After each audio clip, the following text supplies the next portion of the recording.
আসসালামু আলাইকুম সুপ্রিয় দর্শক, আশা করি আপনারা সকলে ভালো আছেন এবং সুস্থ আছেন। আমাদের আজকের গল্প আল্লাহ আলী একজন নেককার মহিলাকে নিয়ে। আশা করি আপনারা পুরো ভিডিওটি আমাদের সাথে থেকে মনোযোগ সহকারে শুনবেন। বাগদাদের এক শহরে একজন দোকানদার ছিলেন। তিনি খুব ধার্মিক একজন লোক ছিলেন। সবসময় আল্লাহর ইবাদতে তার দিন কেটে যেত। সেই লোকের স্ত্রী ছিলেন খুব সুন্দরী, পরহেজগার আর নেককার একজন মহিলা। তিনি সারাদিন আল্লাহর ইবাদত করতেন। সেই মহিলা এত বেশি সুন্দরী ছিল যে কেউ তাকে একবার দেখলে তার থেকে চোখ সরাতে পারত না। তাকে কেউ একবার দেখলে সে তার প্রেমে পড়ে যেত। মহিলাটি সবসময় পর্দার মধ্যে থাকত, কখনো কারোর সামনে যেত না। যখন লোকটি দোকানের কাজের জন্য বাইরে যেত, মহিলাটি তখন ঘরের কাজ আর আল্লাহর ইবাদত করে সময় কাটিয়ে দিত। মহিলাটি সবসময় তার স্বামীর কথা মতো চলত। মহিলাটির স্বামী খুব ভালো একজন মানুষ, কিন্তু তার শুধু একটা মাত্র দোষ, সে একটু সন্দেহপ্রবণ ছিল। কেউ কোনো কথা বললে সে কোনো কিছু যাচাই না করেই রাগারাগি করত। মহিলাটি কখনো কারো সামনে যেত না, কিন্তু এক লোক প্রায় 30 বছর ধরে তার বাড়িতে পানি দিয়ে যেত। লোকটি জানত এই সময় মহিলাটির স্বামী বাড়িতে থাকতো না, সে পানি দিয়ে চলে যেত। লোকটি খুব ভরসার সাথে এই কাজ করত। লোকটি কখনো মহিলাটির দিকে চোখ তুলেও তাকাতো না, সে পানি রেখেই চলে যেত। লোকটি অনেক ছোটবেলা থেকে এই পানি দেওয়ার কাজ করত। একদিন সে যখন পানি দেওয়ার মহিলাটির দিকে তাকালো, তখন লোকটি শয়তানের ধোকায় পড়ে গেল। শয়তান লোকটিকে নানাভাবে ধোকা দিতে থাকলো, বারবার বোঝাতে লাগলো এই মহিলা খুব সুন্দরী, এই মহিলার সাথে জেনায় লিপ্ত হও। একদিন যখন পানি দিতে এলো, তখন পানি দেওয়ার ছলে মহিলাটির এত কাছে এলো যেন সে মহিলাটিকে ছুঁয়ে ফেলবে। মহিলাটি খুব ভয় পেয়ে ঘরের ভেতরে দৌড়ে চলে গেল। মহিলাটি তার স্বামীকে কিছুই বলতে পারল না, কারণ সে ভাবল সে যদি তার স্বামীকে কিছু বলে তখন তার স্বামী কোনো কিছু যাচাই বাছাই না করে তাকে ভুল বুঝবে। পরের দিন সেই লোকটি আবার যখন পানি দিতে এলো, তখন সে মহিলাটির হাত খুব বাজেভাবে ধরল। মহিলাটি সবসময় আল্লাহর কাছে সাহায্য চাইত, যেন লোকটি তাকে কোনো কিছু করতে না পারে। মহিলাটির স্বামী যখন কাজ থেকে ফিরে এলো, তখন মহিলাটি তার স্বামীর কাজে লেগে পড়ল। সে তার স্বামীকে কোনো কিছু বলতে পারল না। পানি দেয়া লোকটি মনে মনে ভাবতে লাগলো, এই মহিলাটির ওপর আমার হক আছে। আমি অনেক ছোটবেলা থেকে এই মহিলাকে দেখে আসছি, এখন আমি যৌবনে পা দিয়েছি। মহিলাটি সবসময় আল্লাহর দরবারে এই জন্য কান্নাকাটি করত যে আল্লাহ যেন এই লোকের হাত থেকে তাকে রক্ষা করে। মহিলাটি মনে মনে ভাবতে লাগলো, এই লোককে তার স্বামী এত ভরসা আর বিশ্বাস করে, আর সেই কিনা তার সাথে এরকম আচরণ করছে। মহিলাটি আরও ভাবল যে এই লোকের কথা যদি সে তার স্বামীকে বলে, তাহলে তার স্বামী লোকটিকে ভুল বোঝার বদলে তাকেই ভুল বুঝবে, কারণ লোকটিকে তার স্বামী খুব বিশ্বাস করত। আর 30 বছর ধরে সে খুব বিশ্বাসের সাথে এই কাজ করে আসছিল। যদি মহিলাটি লোকটিকে পানি দিতে মানা করে দেয়, তাহলে বাড়িতে পানি দেওয়ার কোনো লোক থাকবে না, আর পানি আনতে গেলে অনেক দূরে যেতে হবে। তাই মহিলাটি লোকটিকে পানি না দেওয়ার জন্য বারণ করতে পারছিল না। এই ভাবতে ভাবতেই সারা রাত কেটে গেল। পরের দিন সকালবেলা মহিলাটির স্বামী যখন দোকানে গেল, তখন সেই লোকটি পানি নিয়ে এলো। মহিলাটি দরজার কাছে গিয়ে দরজা খুলে ভাবতে লাগলো, যদি আমি দরজা খুলে না দেই তাহলে এই লোকটি পানি দেবে না, আর পানি না থাকলে তার স্বামী যদি জিজ্ঞাসা করে কেন পানি নেই, তখন তাকে সব কিছু খুলে বলতে পারবে না, কারণ তার স্বামী যদি শুনতে পারে তাহলে মহিলাটিকে অনেক ভুল বুঝবে আর অকারণে তার সাথে রাগারাগি করবে। আর যদি দরজা খুলে দেয়, তাহলে লোকটি যদি তার সাথে খারাপ কোনো কাজ করে, তখন সে তার জন্য নিজেকে ক্ষমা করতে পারবে না। মহিলাটি অনেকক্ষণ দরজার কাছে দাঁড়িয়ে থাকলো। সে ভাবতে লাগলো, হে আল্লাহ, আমি কিভাবে নিজেকে রক্ষা করব।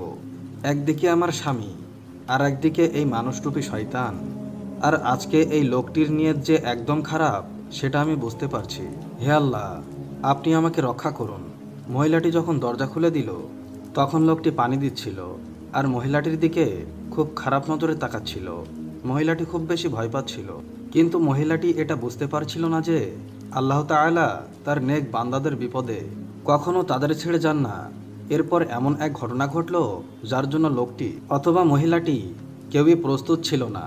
লোকটি পানি দেওয়া শেষ করে যখনই মহিলাটির দিকে হামলা করতে যাবে, ঠিক তখনই আকাশ থেকে একটি চিল হঠাৎ করে উড়ে এলো। চিল লোকটির উপর এমনভাবে হামলা করতে শুরু করলো যে লোকটি নিজেকে সামলাতে না পেরে মাটিতে শুয়ে পড়ল।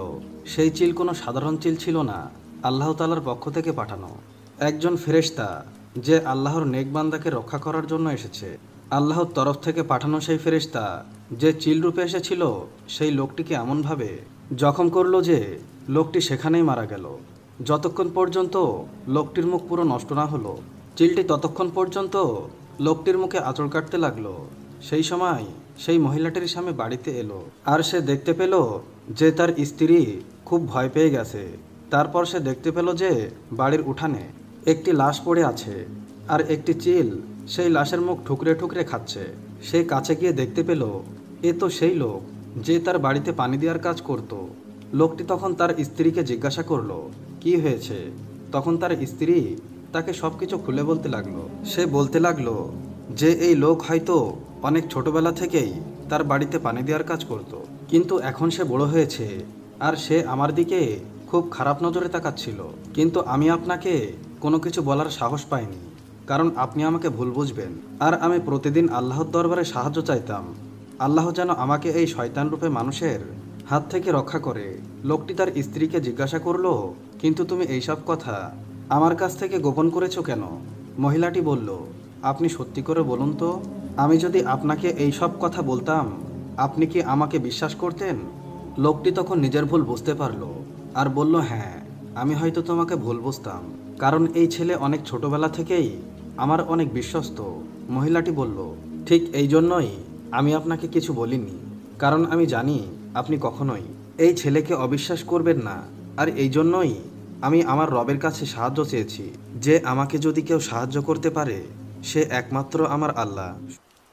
জীবন্ত একজন শহীদের গল্প। জীবন্ত একজন শহীদের গল্প বলছি। ওহুদের যুদ্ধে যিনি বীরত্বের এক নজিরবিহীন রেকর্ড করেছিলেন, যিনি পৃথিবীতেই জান্নাতের সুসংবাদ পাওয়া একজন সৌভাগ্যবান সাহাবী, তার নাম হযরত তালহা ইবনে উবাইদুল্লাহ রাদিয়াল্লাহু তাআলা আনহু। ওহুদের যুদ্ধে তালহা রাদিয়াল্লাহু তাআলা আনহু বীরত্ব ও সাহসিকতার নজিরবিহীন রেকর্ডের জন্য রাসূল সাল্লাল্লাহু আলাইহি ওয়াসাল্লাম বলেছেন, যদি কেউ কোনো শাহাদাতপ্রাপ্ত ব্যক্তিকে পৃথিবীতে হেঁটে বেড়াতে দেখে আনন্দ পেতে চায়, তাহলে সে যেন তালহা ইবনে উবাইদুল্লাহকে দেখে। ইসলামের সূচনার পূর্বেই মাত্র 15 বছর বয়সে ইসলামের ছায়াতলে আসার সৌভাগ্য হয়েছিল তার। ইসলাম গ্রহণের পর দীর্ঘ 13 বছর প্রচণ্ড নির্যাতন সহ্য করে ওয়াসিম ধৈর্যের সাথে মক্কায় থাকার পর 622 খ্রিস্টাব্দে অন্যান্য মুসলিমদের সাথে তিনিও মদিনায় হিজরত করেছিলেন। তার ইসলাম গ্রহণের ঘটনাটি বেশ চমকপ্রদ।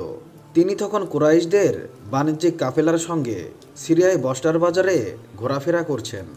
এমন সময় শুনতে পেলেন এক খ্রিস্টান পাদ্রী বলছে, এখানে কি মক্কার কোনো লোক এসেছে? তালহা এগিয়ে গেলেন, বললেন, আমি মক্কা থেকে এসেছি। পাদ্রী জিজ্ঞেস করলেন, তোমাদের মধ্যে কি আহমদ আত্মপ্রকাশ করেছে? বললেন, কোন আহমদ? পাদ্রী বলল, আবদুল্লাহ ইবনে আব্দুল মুত্তালিবের পুত্র। তার আত্মপ্রকাশের সময় হয়েছে, এবং যে মাসে তিনি আত্মপ্রকাশ করবেন এটা সেই মাস। তিনি হবেন আখিরি নবী। যুবক, তোমার তাড়াতাড়ি তার কাছে যাওয়া উচিত। তালহা বলেন, তার এ কথা আমার অন্তরে দারুণ প্রভাব সৃষ্টি করলো। আমি কাফেলা ফেলে রেখেই বাহনে চড়লাম। মক্কায় পৌঁছে লোকদের জিজ্ঞেস করলাম, আমার যাওয়ার পর মক্কায় নতুন কিছু ঘটেছে? তারা বলল, হ্যাঁ, আবদুল্লাহর পুত্র মুহাম্মদ নিজেকে নবী দাবি করেছে এবং আবু কুহাফার ছেলে আবু বক্কর তার অনুসারী হয়েছে। তালহা রাদিয়াল্লাহু তাআলা আনহু আবু বক্কর সিদ্দিকের কাছে গিয়ে ঘটনার সত্যতা জিজ্ঞেস করলেন। আবু বক্কর রাদিয়াল্লাহু তাআলা আনহু বললেন, যা শুনেছ তা সত্য। অতঃপর তাকে ইসলামের দাওয়াত দিলেন। তালহা রাদিয়াল্লাহু তাআলা আনহু তখন খ্রিস্টান পাদ্রী ঘটনা সিদ্দিকী আকবরের কাছে খুলে বললেন। আবু বক্কর রাদিয়াল্লাহু তাআলা আনহু তাকে সঙ্গে করে রাসূলুল্লাহ সাল্লাল্লাহু আলাইহি ওয়াসাল্লামের কাছে নিয়ে গেলেন। তিনি নবীজির হাতে কালেমা পড়ে মুসলমান হয়ে যান। পাদ্রী ঘটনা নবীজিকে বিস্তারিত শোনান। শুনে তিনি দারুণ খুশি হন। তালহা রাদিয়াল্লাহু তাআলা আনহুর ইসলাম গ্রহণে সবচেয়ে বেশি অসন্তুষ্ট হয়েছে তার মা। তার বাসনা ছিল ছেলে গোত্রের নেতা হবে, তাই তিনি কোনোভাবেই ছেলের ইসলাম গ্রহণ মেনে নিতে পারেননি। গোত্রের লোকদের দিয়ে ভয়ভীতি দেখানো হলো, কিন্তু তালহা রাদিয়াল্লাহু তাআলা আনহু স্বীয় ইমানে পাহাড়ের মতো দৃঢ়তা দেখালেন। অবশেষে তারা বেছে নিল নির্যাতনের পথ। মাসুদ ইবনে খারাশ বলেন, একদিন আমি সাফা মারোয়ার মাঝখানে দৌড়াচ্ছি। এমন সময় লক্ষ্য করলাম একদল লোক হাত বেঁধে একটি যুবককে ধরে টেনে নিয়ে যাচ্ছে। তারা তাকে উপর করে শুইয়ে বেদম প্রহার করতে লাগলো। তাদের পেছনে একজন বৃদ্ধ মহিলা চেঁচিয়ে গালাগাল করছে। আমি জিজ্ঞেস করলাম, ছেলেটির এই অবস্থা কেন? তারা বলল, এ হচ্ছে তালহা ইবনে উবাইদুল্লাহ। পৈতৃক ধর্ম ত্যাগ করে বনি হাসিমের সেই লোকটির আনসারি হয়েছে। বৃদ্ধ মহিলা সম্পর্কে জানতে চাইলে বলল, উনি হচ্ছেন যুবকের মা, সাবা বিনতে হাদরামি। এভাবে তিনি দীর্ঘ 13টি বছর আপনজন ও কোরাইশের অবর্ণীয় জুলুম নির্যাতনের শিকার হয়েছেন। হিজরির 3য় সনে মক্কার মুশরিকদের সাথে সংগঠিত উহুদ যুদ্ধ। এ যুদ্ধে তালহা রাদিয়াল্লাহু তাআলা আনহু এক হাতে তলোয়ার ও অন্য হাতে বর্শা নিয়ে কাফিরদের উপর প্রচণ্ড আক্রমণ চালান। যুদ্ধের এক পর্যায়ে মুসলিম বাহিনী যখন দারুণ বিপর্যয়ের সম্মুখীন, তখন যে অল্প কজন সৈনিক আল্লাহর রাসূলকে ঘিরে প্রতিরোধ সৃষ্টি করেন, তালহা রাদিয়াল্লাহু তাআলা আনহু তাদের অন্যতম। এই যুদ্ধে রাসূল সাল্লাল্লাহু আলাইহি ওয়াসাল্লাম আহত হন এবং তার দাঁত মোবারক শহীদ হয়। সে সময় তালহা রাদিয়াল্লাহু তাআলা আনহু ছুটে এসে আহত রাসূল সাল্লাল্লাহু আলাইহি ওয়াসাল্লামকে কাঁধে করে পাহাড়ের উপর এক স্থানে নিয়ে এসেছিলেন। রাসূল সাল্লাল্লাহু আলাইহি ওয়াসাল্লামের নিরাপত্তায় কাফেরদের আক্রমণ প্রতিহত করতে থাকেন। আল্লাহর রাসূলের নিরাপত্তায় কাফেরদের নিক্ষেপ করা তীরের সামনে তিনি নিজের বুক পেতে দেন। রাসূল সাল্লাল্লাহু আলাইহি ওয়াসাল্লাম যখন নিরাপত্তা বেষ্টনীর ভেতর থেকে যুদ্ধের ময়দানের অবস্থা দেখতে একটু মাথা উঁচু করেছিলেন, তখনই তালহা রাদিয়াল্লাহু তাআলা আনহু বলে উঠেছিলেন, ইয়া রাসূলুল্লাহ, আমার মা বাবা আপনার জন্য কোরবান হোক। আপনি উকি দেবেন না, মাথা উঁচু করবেন না। কাফেরদের নিক্ষেপ করা তীর আপনার পবিত্র দেহে লাগতে পারে। আমার বুক আপনার বুকের সামনে উৎসর্গিত। ইতোমধ্যে যুদ্ধক্ষেত্র থেকে আবু বকর রাদিয়াল্লাহু তাআলা আনহু ও আবু উবাইদা রাদিয়াল্লাহু তাআলা আনহু রাসূল সাল্লাল্লাহু আলাইহি ওয়াসাল্লামের সেবা করতে এগিয়ে আসলে রাসূল সাল্লাল্লাহু আলাইহি ওয়াসাল্লাম তাদের বললেন, আমাকে ছাড়ো, তোমাদের বন্ধু তালহাকে দেখো। আবু বকর রাদিয়াল্লাহু তাআলা আনহু বলেন, আমরা তাকিয়ে দেখি তালহা রাদিয়াল্লাহু তাআলা আনহু রক্তাক্ত অবস্থায় একটি গর্তে অজ্ঞান হয়ে আছেন। তার একটি হাত দেহ থেকে বিচ্ছিন্ন প্রায় এবং সারা শরীরে তীর বর্ষার 70টিরও বেশি আঘাত। কায়েস ইবনে আবু হাজেম রাদিয়াল্লাহু তাআলা আনহু বলেন, আমি দেখেছি সেদিন আঘাতের কারণে তালহার হাত অবশ ও নিস্তেজ হয়ে গিয়েছিল। তিনি এই হাত দিয়েই নবী সাল্লাল্লাহু আলাইহি ওয়াসাল্লামকে রক্ষা করেছিলেন। কি প্রাণপণ যুদ্ধ করেছিলেন তালহা রাদিয়াল্লাহু তাআলা আনহু। হযরত আবু বকর রাদিয়াল্লাহু তাআলা আনহু উহুদ যুদ্ধের প্রসঙ্গ উঠলেই বলতেন, সেই দিনটি সবটুকুই তালহার। হযরত ওমর রাদিয়াল্লাহু তাআলা আনহু তো তালহা রাদিয়াল্লাহু তাআলা আনহুকে সাহেবে উহুদ বলেই ডাকতেন। এই যুদ্ধেই হযরত তালহার অসাধারণ ভূমিকায় মুগ্ধ হয়ে রাসূল সাল্লাল্লাহু আলাইহি ওয়াসাল্লাম তাকে জান্নাতের সুসংবাদ দিয়েছিলেন। রাসূল সাল্লাল্লাহু আলাইহি ওয়াসাল্লামের প্রতি কি বিস্ময়করভাবে ভালোবাসার প্রকাশ করেছিলেন তালহা রাদিয়াল্লাহু তাআলা আনহু। কি আবেগময় এই ভালোবাসা! উহুদ যুদ্ধে তার বীরত্ব ও সাহসিকতার সেই দৃষ্টান্ত আমাদের জন্য এক অসাধারণ অনুপ্রেরণা। মৃত্যুর সময় রাসূলুল্লাহ সাল্লাল্লাহু আলাইহি ওয়াসাল্লাম আজরাইলকে যে কথাগুলো বারবার বলেছিলেন, প্রত্যেক মানুষকে একদিন মৃত্যুর মুখে দাঁড়াতে হবে। আল্লাহ তাআলা বলেন, পৃথিবীর সব প্রাণীকেই মৃত্যুর স্বাদ গ্রহণ করতে হবে। জীবন যার আছে, মৃত্যু তার অবশ্যই হবে। আর দুনিয়াতে সবচেয়ে কষ্টকর মৃত্যু হচ্ছে মানুষের মৃত্যু। হযরত আদম আলাইহিস সালাম থেকে শুরু করে কিয়ামত পর্যন্ত সকল প্রাণীকেই মৃত্যুর স্বাদ গ্রহণ করতে হবে এবং সকল প্রাণীর মৃত্যুর পর মহান আল্লাহ তাআলা আজরাইল আলাইহিস সালামকে আদেশ দিবেন জিনজাতির জান কবজ করার জন্য। মৃত্যুর হাত থেকে আমাদের দিনের নবী হযরত মুহাম্মদ সাল্লাল্লাহু আলাইহি ওয়াসাল্লাম তিনিও রক্ষা পাননি। তবে নবীজি হযরত মুহাম্মদ সাল্লাল্লাহু আলাইহি ওয়াসাল্লামের জান কবজের সময় আজরাইল আলাইহি ওয়াসাল্লাম গুরুত্বপূর্ণ কিছু কথা বলেছিলেন। নবীজি সাল্লাল্লাহু আলাইহি ওয়াসাল্লামের জান কবজের সময়ের ঘটনাটি এখন আপনাদের সামনে বিস্তারিতভাবে উপস্থাপন করছি। মুহাম্মদ সাল্লাল্লাহু আলাইহি ওয়াসাল্লামের জীবনের শেষ মুহূর্ত চলছে। হঠাৎ সেখানে একজন লোক এসে সালাম দিয়ে বললেন, আমি কি ভেতরে আসতে পারি? ফাতেমা রাদিয়াল্লাহু তাআলা আনহু বললেন, দুঃখিত, আমার পিতা খুবই অসুস্থ। ফাতিমা রাদিয়াল্লাহু তাআলা আনহু দরজা বন্ধ করে রাসূলের কাছে গেলেন। মুহাম্মদ সাল্লাল্লাহু আলাইহি ওয়াসাল্লাম বললেন, কে সেই লোক? ফাতিমা বললেন, এই প্রথম আমি তাকে দেখেছি, আমি তাকে চিনি না। শুনো ফাতিমা, সে হচ্ছে আমাদের এই ছোট্ট জীবনের অবসানকারী ফেরেশতা আজরাইল। এটা শুনে ফাতিমা রাদিয়াল্লাহু তাআলা আনহা-এর অবস্থা তখন ক্রন্দনরত বোমার মতো হয়ে গিয়েছিল। জিবরাইল আলাইহিস সালাম আসলেন, এসে নবীজি সাল্লাল্লাহু আলাইহি ওয়াসাল্লামকে সালাম দিলেন।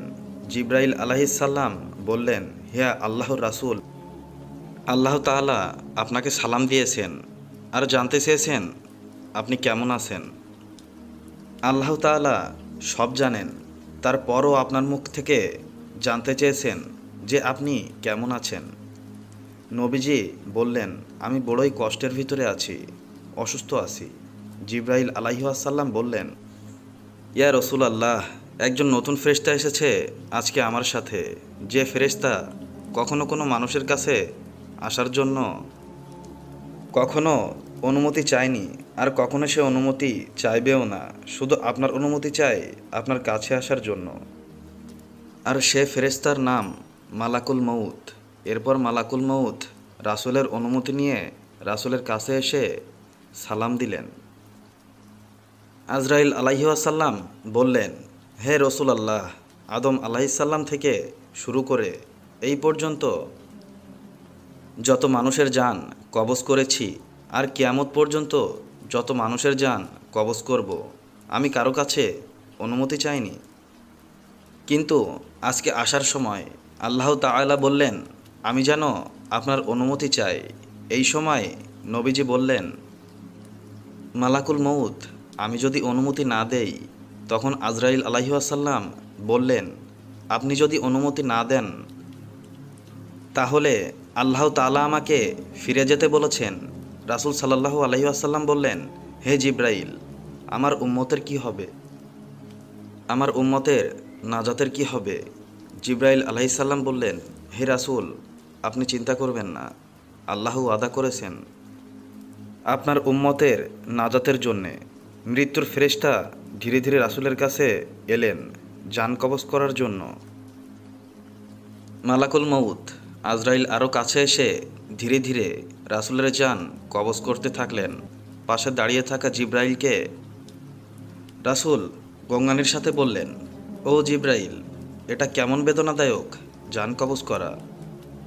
ফাতেমা রাদিয়াল্লাহু তাআলা আনহু তার চোখ বন্ধ করে ফেললেন। আলী রাদিয়াল্লাহু তাআলা আনহু তার দিকে উপর হয়ে বসলেন। জিবরাইল তার মুখটা উল্টা দিকে ফিরিয়ে নিলেন। রাসূল সাল্লাল্লাহু আলাইহি ওয়াসাল্লাম বললেন, হে জিবরাইল, তুমি মুখটা উল্টা দিকে ঘোরালে কেন? আমার প্রতি তুমি বিরক্ত? জিবরাইল বললেন, হে রাসূলুল্লাহ সাল্লাল্লাহু আলাইহি ওয়াসাল্লাম, সাকারাতুল মউতের অবস্থায় আমি আপনাকে কিভাবে দেখে সহ্য করতে পারি? ভয়াবহ ব্যথায় রাসূল ছোট্ট একটা গঙ্গানি দিলেন। রাসূলুল্লাহ বললেন, হে আল্লাহ, সাকারাতুল মউতটা জান কবজের সময় যতই ভয়াবহ হোক সমস্যা নেই, আমাকে সকল ব্যথা দাও, আমি বরণ করব, কিন্তু আমার উম্মতকে ব্যথা দিও না। রাসূলের শরীরটা ধীরে ধীরে ঠান্ডা হয়ে আসতে লাগলো। তার পা ও বুক কিছুই নড়ছে না। রাসূলের চোখের পানির সাথে তার ঠোঁটটা কম্পিত ছিল। তিনি কিছু বলবেন মনে হয়। হযরত আলী রাদিয়াল্লাহু তাআলা আনহু তার কানটা রাসূলের মুখের কাছে নিয়ে গেলেন। রাসূলুল্লাহ সাল্লাল্লাহু আলাইহি ওয়াসাল্লাম বললেন, নামাজ কায়েম করো এবং তোমাদের মাঝে থাকা দুর্বলদের যত্ন নিও। রাসূলের ঘরের বাইরে চলছে কান্নার আওয়াজ। সাহাবীরা একজন আরেকজনকে জড়িয়ে ধরে উচ্চস্বরে কান্নারত। হযরত আলী রাদিয়াল্লাহু তাআলা আনহু আবার তার কানটা রাসূলের মুখের কাছে ধরলেন। রাসূল চোখ ভেজা অবস্থায় বলতে থাকলেন, ইয়া উম্মতি, ইয়া উম্মতি, ইয়া উম্মতি, হে আমার উম্মতেরা, নামাজ নামাজ নামাজ কায়েম করো। আল্লাহ তাআলা আমাদের সবাইকে রাসূলুল্লাহ সাল্লাল্লাহু আলাইহি ওয়াসাল্লামের সুন্নাত মোতাবেক চলার তৌফিক দান করুন। ব্যক্তি বলল, হে আল্লাহ, আমার আব্বা আম্মা খুব বৃদ্ধ ছিলেন এবং আমার ছোট ছোট সন্তানও ছিল। আমি তাদের ভরণ পোষণের জন্য পশুপালন করতাম। সন্ধ্যায় যখন আমি বাড়ি ফিরতাম তখন দুধ দহন করতাম এবং আমার সন্তানদের আগে আমার আব্বা আম্মাকে পান করাতাম। একদিন আমার ফিরতে দেরি হয় এবং সন্ধ্যা হওয়ার আগে আসতে পারলাম না। এসে দেখি তারা ঘুমিয়ে পড়েছেন। আমি দুধ দহন করলাম, যেমন প্রতিদিন দহন করি। তারপর আমি তাদের শিয়রে দুধ নিয়ে দাঁড়িয়ে রইলাম। তাদেরকে জাগানো আমি পছন্দ করিনি এবং তাদের আগে আমার বাচ্চাদেরকে পান করানো সঙ্গত মনে করিনি। অথচ বাচ্চাগুলো দুধের জন্য আমার পায়ের কাছে পড়ে কান্নাকাটি করছিল। এভাবে ভোর হয়ে গেল। হে আল্লাহ, আপনি জানেন আমি যদি শুধু আপনার সন্তুষ্টির জন্যই এই কাজটি করে থাকি, তবে আপনি আমাদের হতে পাথরটা সরিয়ে দিন। তখন আল্লাহ পাথরটাকে আর একটু সরিয়ে দিলেন। অতঃপর তৃতীয় ব্যক্তি বলল, হে আল্লাহ, আমার এক চাচাতো বোন ছিল। পুরুষরা যেমন মহিলাদেরকে ভালোবাসে, আমি তাকে তার চেয়েও অধিক ভালোবাসতাম। আমি তাকে পাওয়ার ইচ্ছা ব্যক্ত করলাম, কিন্তু সে আমাকে প্রত্যাখ্যান করল এবং আমার থেকে দূরে সরে থাকলো। পরে কোনো এক সময় দুর্ভিক্ষ তাড়িত অবস্থাগ্রস্ত হয়ে আমার কাছে সাহায্যের জন্য আসে। আমি তাকে 120 দিরহাম দেই, এই শর্তে যে আমার এবং তার মাঝখানের বাধা দূর করবে। সে তাতে রাজিও হলো। আমি যখন তার উপর সক্ষম হলাম, সে বলল, অবৈধভাবে সতীচ্ছেদ করার অনুমতি দিচ্ছি না, তবে বৈধভাবে হলে ভিন্ন কথা। আমি তার কাছ থেকে ফিরে আসলাম, অথচ তখনও সে আমার নিকট সবার থেকে প্রিয় ছিল। যে স্বর্ণমুদ্রা আমি তাকে দিয়েছিলাম তা পরিত্যাগ করলাম। হে আল্লাহ, আপনি জানেন আমি যদি এই কাজ তোমার সন্তুষ্টি অর্জনের জন্য করে থাকি, তাহলে আমরা যে মুসিবতে আছি তা হতে মুক্তি দাও। তখন আল্লাহ পাথরের বাকিটুকু সরিয়ে দিলেন। তারা সকলে নিরাপদে বের হয়ে আসলো। ঘটনাটি ইমাম বুখারী ও মুসলিম বর্ণনা করেছেন। প্রিয় নবী হজরত মুহাম্মদ সাল্লাল্লাহু আলাইহি ওয়াসাল্লামের একজন কালো সাহাবী ছিল। সকল সাহাবীদের মধ্যে তিনি সবচেয়ে বেশি কালো। কিন্তু নবীজির ভালোবাসায় যারা জীবন দিতে প্রস্তুত, সেই সাহাবীও ছিল তাদের মধ্যে একজন। প্রিয় নবী ও তাকে অনেক ভালোবাসতেন। একদিন সেই কালো সাহাবীকে নবীজি বললেন, তুমি সারাক্ষণ আমার সাথেই থাকো, তাই আমি তোমার কাছে কিছু কথা জানতে চাই। তখন সাহাবী নবীজির সামনে মাথা নিচু করে বলল, হুজুর, আমার জান হাজির আপনার জন্য, আপনি শুধু বলুন কি জানতে চান। তখন নবীজি বলল, তোমার বিয়ের সময় হয়েছে, তুমি কি বিয়ের জন্য প্রস্তুত? কালো সাহাবী মাথা নেড়ে বলল, হুজুর, আমি এত কালো, আমার কাছে কে মেয়ে দিবে? নবীজি বলল, তুমি বিয়ে করবে কিনা বলো, তোমার জন্য আমি মেয়ে দেখব। এই কথা শুনে কালো সাহাবী খুশিতে কেঁদে ফেলল আর বলল, হুজুর, আপনি আমার জন্য মেয়ে দেখবেন? আমার কাছে এর থেকে বড় পাওয়া আর কি হতে পারে? তখন নবীজি একটি পত্র লিখলেন আর তা কালো সাহাবীর হাতে দিয়ে বললেন, এই পত্রটি নগরীর বড় বাড়িতে গিয়ে উত্তর জেনে তারপর আমার কাছে আসবে। কিন্তু কালো সাহাবী জানে না এর ভেতরে কি লেখা ছিল। নবীজির কথা অনুযায়ী পত্রখানি নিয়ে নগরের বড় বাড়ির মালিকের হাতে দিল। নবীজির কথা শুনে তাড়াতাড়ি পত্রটি খুলে ফেলল মালিক। তার মধ্যে লেখা আছে, আসসালামু আলাইকুম, আমি মুহাম্মদুর রাসূলুল্লাহ সাল্লাল্লাহু আলাইহি ওয়াসাল্লাম আপনার কাছে আমার কালো সাহাবীর জন্য আপনার মেয়ের বিয়ের প্রস্তাব করলাম। আশা করছি আপনি প্রস্তাব গ্রহণ করবেন এবং আপনার সুন্দরী মেয়ের সাথে আমার কালো সাহাবীর বিয়ে দিবেন। ইতি মুহাম্মদুর রাসূলুল্লাহ সাল্লাল্লাহু আলাইহি ওয়াসাল্লাম বড় বাড়ির মালিক নবীজির কথা শুনে কেঁদে ফেলল। আমার একমাত্র মেয়ে মদিনায়, যাকে সবাই চেনে হুরে মদিনা বলে। কিতাবে আছে মেয়েটি এত সুন্দর যার জন্য মদিনার সবাই তাকে হুরে মদিনা বলে ডাকত। আমি এখন কি করি? নবীজি বলেছেন এটি অনেক আনন্দের কথা, কিন্তু ছেলেটি যে অনেক কালো। বিভিন্ন চিন্তায় মালিক চিন্তিত। কালো সাহাবী বলল, নবীজি কি লিখেছেন? আমাকে বলেছে উত্তর নিয়ে যেতে। মালিক বললেন, নবীজি বলেছে, তোমার সাথে আমার মেয়েকে বিয়ে দেওয়ার জন্য। তখন মালিক সাহাবীকে বললেন, বাবা তুমি এখন যাও, নবীজিকে গিয়ে বলবে আমার মেয়ের সাথে পরামর্শ করে উত্তর পাঠিয়ে দিব। তখন নবীজির কালো সাহাবী মন খারাপ করে ফিরে যাচ্ছিল।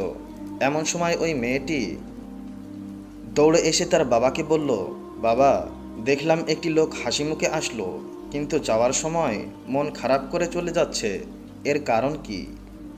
বাবা মেয়ের কাছে সব খুলে বলল। কথাটি শুনে মেয়েটি খুশিতে আত্মহারা হয়ে বলল, বাবা কি বলছেন? নবীজি পত্র লিখেছেন আমার বিয়ের জন্য, আর আপনি তাকে ফিরিয়ে দিলেন?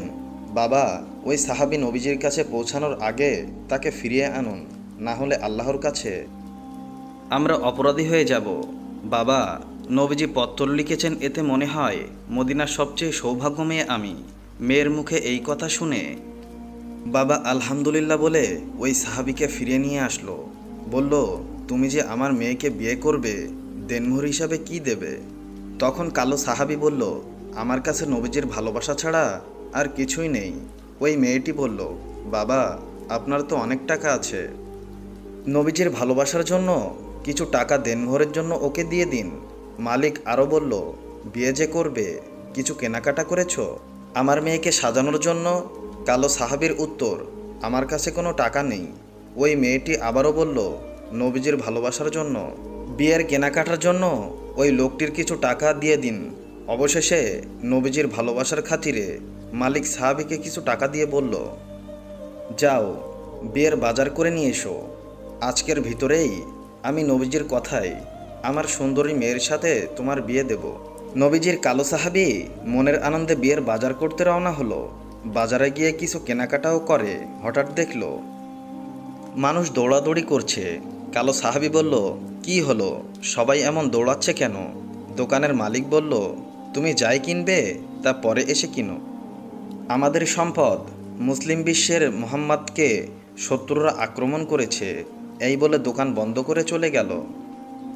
কালো সাহাবী অন্য দোকানে গিয়ে বিয়ের বাজারের টাকা দিয়ে একটি তরবারি কিনল। হঠাৎ আবার মনে হলো সেই মহিলা সুন্দরী মেয়ে তার জন্য অপেক্ষা করছে।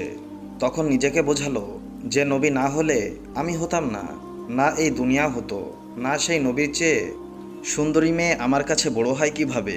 এই বলে নবীজির কালো সাহাবী তলোয়ারিটি নিয়ে যুদ্ধের ময়দানে চলে গেল। কিতাবে আছে, ওই যুদ্ধে নবীজির ৭০ জন সাহাবী শহীদ হয়েছিলেন, তার মধ্যে কালো সাহাবীও একজন। নবীজি অশ্রুসিক্ত হয়ে বলল, আমার আদরের সাহাবীদের রক্তমাখা অবস্থায় দাফন করে দাও। কিয়ামতের ময়দানে আমি আল্লাহর দরবারে এই রক্তমাখা শরীর দেখিয়ে কোটি কোটি গুনাহাগার উম্মতের নাজাতের দাবি করব। হঠাৎ নবীজির চোখ পড়ল কালো সাহাবীর দিকে। রক্তমাখা শরীর নিয়ে এসে পড়ে আছে। নবীজি চিৎকার দিয়ে বলল, এই আমার কালো সাহাবীর লাশ, আজকে তার তো বিয়ে হওয়ার কথা ছিল। কয়েকজন সাহাবী বলল, হুজুর আপনার কালো সাহাবী বিয়ের বাজার করতে গিয়েছিল, কিন্তু যখন শুনল শত্রুরা আপনার উপর আক্রমণ করেছে, তখন সে যুদ্ধের বাজার করেছে। নবীজি কান্না বিজড়িত অবস্থায় কালো সাহাবীর দিকে তাকালো। কিছুক্ষণ পর হাসিমুখে বলল, দাও, তোমরা আমার কালো সাহাবীকে দাফন করে দাও। সাহাবীরা বলল, বেয়াদবি মাফ করবেন, আপনি কান্না অবস্থায় কালো সাহাবীর দিকে তাকালেন, আবার হাসিমুখে দাফন করতে বললেন, কারণ কি বলবেন হুজুর? নবীজি বললেন, তাহলে শোনো, আমার কালো সাহাবী বিয়ের বাজার দিয়ে যে যুদ্ধের বাজার করেছে, আমার ভালোবাসায় ইসলামের পথে শহীদ হয়েছে, আমি তাকে তাকিয়ে দেখি ওই হুরে মদিনা বেহেশতের হুর হয়ে তাকে সেবা করছে। সুবহানাল্লাহ। লোকমান আলাইহিসসালামের নাম আপনারা নিশ্চয় শুনেছেন। তিনি ছিলেন প্রাচীন যুগের একজন জ্ঞানী ও পণ্ডিত ব্যক্তি। তিনি সারা জীবন মানুষকে মূল্যবান উপদেশ দিয়ে গেছেন। তার সময় ভালো কথা ও সৎ কাজে তিনি ছিলেন সবার সেরা। নবী না হওয়ার পরও তার নাম পবিত্র কুরআনে উল্লেখ করা হয়েছে। আল্লাহ তাআলা পবিত্র কুরআনে লোকমান হাকিমের কথা উল্লেখ করে বলেছেন, আমি লোকমানকে হিকমত তথা বুদ্ধি ও বিচক্ষণতা দিয়েছিলাম। হযরত লোকমান ছিলেন হাবশী সম্প্রদায়ের লোক। প্রথম জীবনে তিনি তৎকালীন শ্যাম দেশের অধিবাসী এক ধনী ব্যক্তির অধীনে গোলামের জীবন শুরু করেন। তারপর তিনি গোলামের জীবন থেকে আল্লাহ তাআলার অপার অনুগ্রহে অফুরন্ত শিক্ষা দীক্ষা এবং হেকমত শিক্ষা লাভ করেন।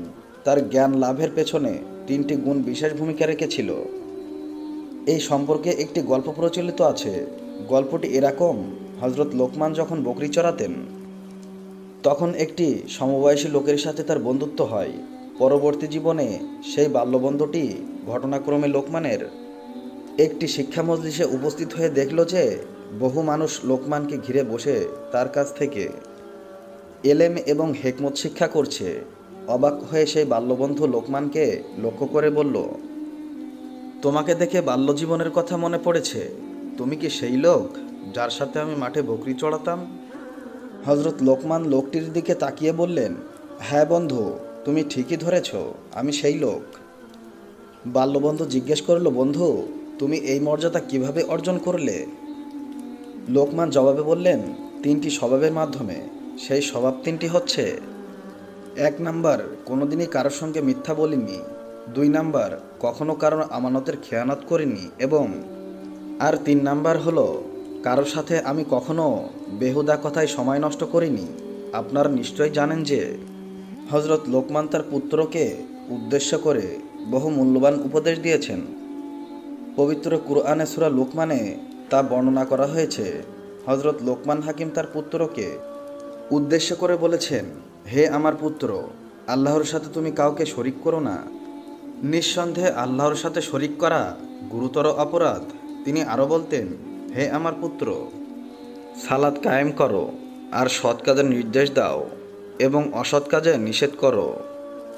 বিপদে আপদে সবর করো, নিশ্চয়ই এটা সাহসিকতার কাজ। হযরত লোকমান হাকিম মানুষকে গর্ব অহংকার করা, উচ্চস্বরে কথা বলা, পিতামাতাকে কষ্ট দেয়া, কুফরি করা, ভোগবিলাসে গা ভাসিয়ে দেওয়া থেকে বিরত থাকার জন্যও উপদেশ দিয়েছেন।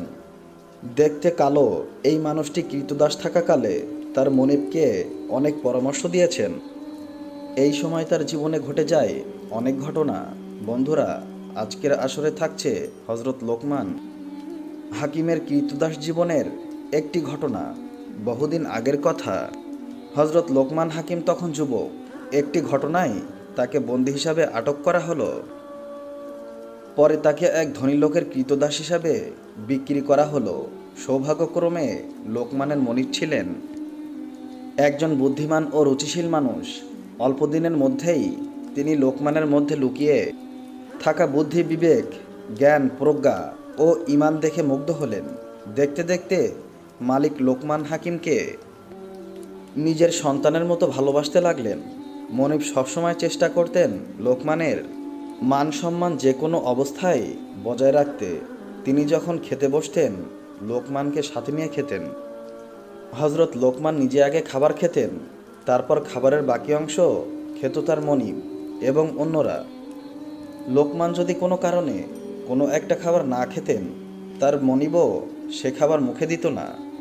একান্তই যদি নিরুপায় হয়ে খেতেই হতো, তাহলে এমনভাবে খেত যেন ইচ্ছা নেই কিংবা ক্ষুধা নেই। ওই ধনী লোকের জন্য একদিন কে যেন একটা তরমুজ পাঠিয়েছিল উপহার হিসাবে। লোকটি সঙ্গে সঙ্গে তার গোলামকে ডেকে বলল, এক্ষুনি গিয়ে লোকমানকে ডেকে আনো। লোকমান এসে আগে তরমুজ খাবে, তারপর আমি খাবো। লোকমান আসার পরে তার মনিব একটা ছুরি দিয়ে ওই তরমুজটি কাটলো। প্রথম টুকরো দিল লোকমানকে। লোকমান তরমুজের ওই টুকরোটি এমনভাবে খেতে শুরু করলো যেন মধুর চেয়ে মিষ্টি ওই তরমুজ। বেশ মজা করেই খেলো। লোকমান খুবই মজা করে খাচ্ছে দেখে লোকটা পরের টুকরোটাও তাকে খেতে দিল, কারণ সে সত্যিই লোকমানকে ভীষণ ভালোবাসে। লোকমান আবারও বেশ মজা করে তরমুজের টুকরোটি খেলো। এভাবে পরপর 17 টুকরো তরমুজ খেয়ে ফেলল লোকমান। অবশেষে একটি মাত্র টুকরো বাকি ছিল। ওই টুকরোটি মনিব নিজে খাবে বলে সিদ্ধান্ত নিল। সে বলল, এই টুকরোটি আমি নিজে খাবো আর দেখব এবং জানব তরমুজ কী করে এত মিষ্টি আর সুস্বাদু হয়। লোকমান কি মজা করেই না 17টি টুকরো খেয়েছে, কিন্তু যখনই মনিব তরমুজের শেষ টুকরোটি মুখে দিল, সঙ্গে সঙ্গে এর তিক্ত স্বাদ আর অন্যরকম এক উটকো ঝাঁজে তার চেহারা একেবারেই বিকৃত হয়ে গেল। এত বেশি ঝাঁজ আর তিতা ছিল ওই তরমুজ যে মনিবের জিহ্বার পাশাপাশি গলাও একেবারে তিক্ত হয়ে গেল। অতিরিক্ত তিতার কারণে লোকটি অজ্ঞান হয়ে পড়ার উপক্রম হলো। বেশ কিছু সময় পর কিছুটা স্বস্তিবোধ করল মুনিব। এরপর লোকমানকে লক্ষ্য করে বলল, হে বৎস, তোমার চেহারা দেখে মনে হচ্ছিল যে তরমুজটি খুবই সুস্বাদু, কিন্তু খেতে গিয়ে যেটা আমি বুঝলাম সেটা ছিল ভয়ানক তিতা। এখন বলো, কেন তুমি বিষয়টি গোপন রাখলে? কি দরকার ছিল এত তিতা তরমুজ খাওয়ার? লোকমান তখন মুখ খুললেন, বললেন, তরমুজটা যে তিতা ছিল এতে কোনো সন্দেহ নেই, কিন্তু কয়েক বছর আপনার হাতে আমি অনেক মজার মজার খাবার খেয়েছি, তাই কোনোভাবেই আমি আপনাকে বুঝতে দিতে চাইনি যে তরমুজটি ভীষণ তিতা ছিল। আপনি আমাকে অনেক সম্মান দিয়েছেন, তাই আমার মনে চায়নি একটা মাত্র তরমুজের তিক্ততা নিয়ে আপত্তি করে আপনার অমর্যাদা করি। আপনি আমাকে ভালোবেসে যে মিষ্টি খাইয়েছেন, আমাকে দয়া করে যে পরিমাণ অনুগ্রহ দেখিয়েছেন, তার তুলনায় সামান্য তরমুজের তিতা কিছুই না। একটু থেমে লোকমান আবার বললেন, আমি মানুষকে সবসময় উপদেশ দিয়ে এসেছি তারা যেন অন্যদের ভালো কাজ এবং আচরণের মর্যাদা দেয়, তারা যেন নিমুখ হালাল হয়। সেই আমি আজ কি করে নিজের দেয়া উপদেশ ভুলে গিয়ে নিমক হারামি করতে পারি? মনিবের উদ্দেশ্যে হজরত লোকমান আবার বললেন, আহা, কতই না ভালো হতো যদি তরমুজটার শেষ টুকরাটাও আমাকে দিতেন এবং আমার প্রতি আপনার মমতা ও স্নেহ নিয়ে তৃপ্ত এবং আনন্দিত থাকতেন, যেমনি করে আমি আপনার মহানতা ও উত্তম আচরণের কারণে আপনার কাছে চিরঋণী হয়ে আছি। তো বন্ধুরা, আপনারা দেখলেন তো হজরত লোকমান কিভাবে তার মনিবের প্রতি কৃতজ্ঞতার নজির স্থাপন করলেন। আমাদেরও উচিত আমাদের পিতামাতা এবং অভিভাবকের প্রতি একই রকম কৃতজ্ঞ থাকা, তবে সবচেয়ে বেশি কৃতজ্ঞ হওয়া উচিত মহান আল্লাহর প্রতি, যিনি আমাদেরকে জ্ঞান, প্রজ্ঞা এবং বুদ্ধি, বিবেক দিয়ে সৃষ্টি করেছেন। আর মহান আল্লাহ তাআলা নির্দেশ কিন্তু একই রকম। তিনি সূরা লোকমানের 12 নম্বর আয়াতে বলেছেন, আমি লোকমানকে প্রজ্ঞা প্রদান করেছি এই মর্মে যে আল্লাহর প্রতি কৃতজ্ঞ হও। যে কৃতজ্ঞ হয় সে তো কেবল নিজের কল্যাণের জন্যই কৃতজ্ঞ হয়। আজকের ভিডিওতে আপনাদের জানাবো মুসা আলাইহিস সালাম কী কারণে আজরাইলকে চড় মেরে কানা করে দিয়েছিলেন এবং মুসা আলাইহিস সালামের মৃত্যুর বিস্ময়কর ঘটনা। মুসা আলাইহিস সালাম ছিলেন একজন বনি ইসরাইলদের কিতাবধারী নবী। তার জীবনে অনেক বিস্ময়কর ঘটনা ঘটে। মুসা আলাইহিস সালামের বয়স হয়েছিল অনেক, আর সেই কারণেই তিনি ঈসা আলাইহিস সালামের উপর কিছু দায়িত্ব দিয়ে বিশ্রামের সিদ্ধান্ত নেয় আর মনে মনে অতীতের কথা ভাবে। আর এমন সময় মালাকুল মউত এসে হাজির হলো। মুসা আলাইহিস সালাম আজরাইল ফেরেশতাকে দেখে জিজ্ঞেস করলেন, আপনি কি আমার জান কবজ করতে এসেছেন? আজরাইল বললেন, হ্যাঁ, আল্লাহ হুকুম করেছেন এবং আপনার সময় শেষ হয়ে এসেছে। হজরত মুসা আলাইহিস সালাম তখন জিজ্ঞেস করলেন, আপনি কি মুখ দিয়ে আমার জান বের করবেন? তখন আজরাইল বললেন, হ্যাঁ। তখন তিনি বললেন, এই মুখ দিয়ে আমি স্বয়ং আল্লাহর সাথে কথা বলেছি। তখন আজরাইল বললেন, তাহলে চোখ দিয়ে জান বের করব। মুসা আলাইহিস সালাম বললেন, এই চোখ দিয়ে আল্লাহর নূর দেখেছি। আজরাইল বললেন, তাহলে নাক দিয়ে নিব। মুসা আলাইহিস সালাম বললেন, আমি নাক দিয়ে বেহেশতের সুঘ্রাণ নিয়েছি। আজরাইল তখন বললেন, আমার এত কথার জবাব দেওয়ার সময় নেই, আমার যেভাবে ইচ্ছা সেভাবেই আমি জান কবজ করব। হজরত মুসা আলাইহিস সালাম আজরাইলের কথায় রেগে গেলেন এবং বেয়াদব বলে তাকে কষিয়ে একটা চড় দিয়ে দিলেন। এতে আজরাইলের চোখ দুটি বের হয়ে যায় এবং আজরাইল আলাইহিস সালাম কানা হয়ে যায়। এই অবস্থায় আজরাইল আলাইহিস সালাম আল্লাহ তাআলার কাছে চলে গেলেন এবং আল্লাহকে সব ঘটনা খুলে বললেন। আল্লাহ আজরাইলের চোখ ঠিক করে দিয়ে বললেন, তোমাকে আর তার কাছে যেতে হবে না, তার জান কবজের ব্যাপারটা আমিই দেখব। কয়েকদিন পর আল্লাহর ওহী মারফত মুসা আলাইহিস সালামকে বললেন, হ্যাঁ মুসা, তুমি যদি একটি মেষের পশমের সংখ্যা পরিমাণ হায়াতের জন্য আরজি করো, আমি তোমাকে তত বছর হায়াত বাড়িয়ে দিব। তুমি যত বছর বাঁচতে চাও আমি তোমাকে তত বছর বাঁচিয়ে রাখব। হজরত মুসা আলাইহিস সালাম এই কথা শুনে আল্লাহকে জিজ্ঞাসা করলেন, তারপর কি আমাকে মৃত্যুবরণ করতে হবে? আল্লাহ বললেন, প্রত্যেক মানুষকেই একদিন মৃত্যুবরণ করতে হবে, এমনকি এক সময় তোমাকেও তাই করতে হবে। তখন মুসা আলাইহিওয়াসাল্লাম বললেন, তাহলে এখনই আমার মৃত্যু হোক, তবে আমার একটা আবদার আপনার রাখতে হবে। আমি চাই মৃত্যুর আগে আমি একবার তুর পাহাড় দর্শন করে আসি। আল্লাহ তাআলা মুসা আলাইহিওয়াসাল্লামের আবেদন মঞ্জুর করলেন এবং তুর পাহাড়ে যাত্রার আদেশ দেন।